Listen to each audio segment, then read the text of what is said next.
Welcome to part 3 of our data migration series. In this tutorial, I'll show you how to import your chart of accounts into COR and correctly assign each account to its category. Let's get started.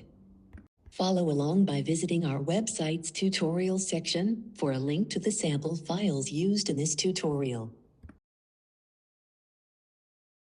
Before importing accounts, ensure all required subcategories exist in COR.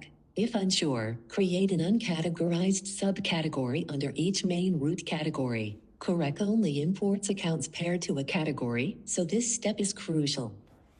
Start by opening the Chart of Accounts import file. In the Skip Lines field, enter 1 to skip the header row. Select Open, CSV or .xls file, then choose Chart of Accounts CSV.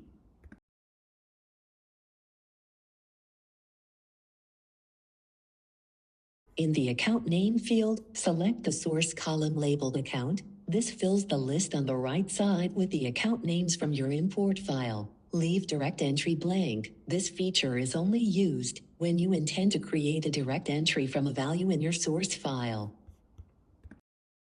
Some accounts, like accounts payable and accounts receivable, already exist inside COR, so we'll remove them from the incoming list. Select both names on the right-click, and choose Remove.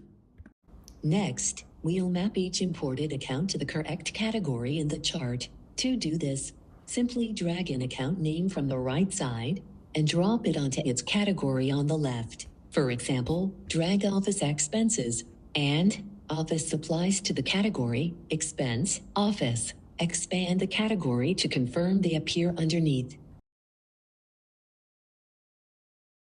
Continue dragging and dropping until all accounts are placed into the appropriate categories.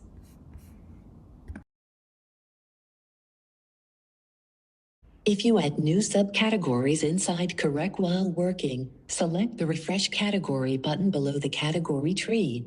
Refreshing reloads the chart, but note, this clears all previous drag and drop pairings, so only refresh if needed. To correct a misplaced account, right-click the account inside the chart and select Remove. When all accounts are mapped, select Create Accounts. Your newly paired accounts will now appear in the left side panel. Review the list to make sure everything looks correct. When you're ready, select Save to finalize your imported chart of accounts.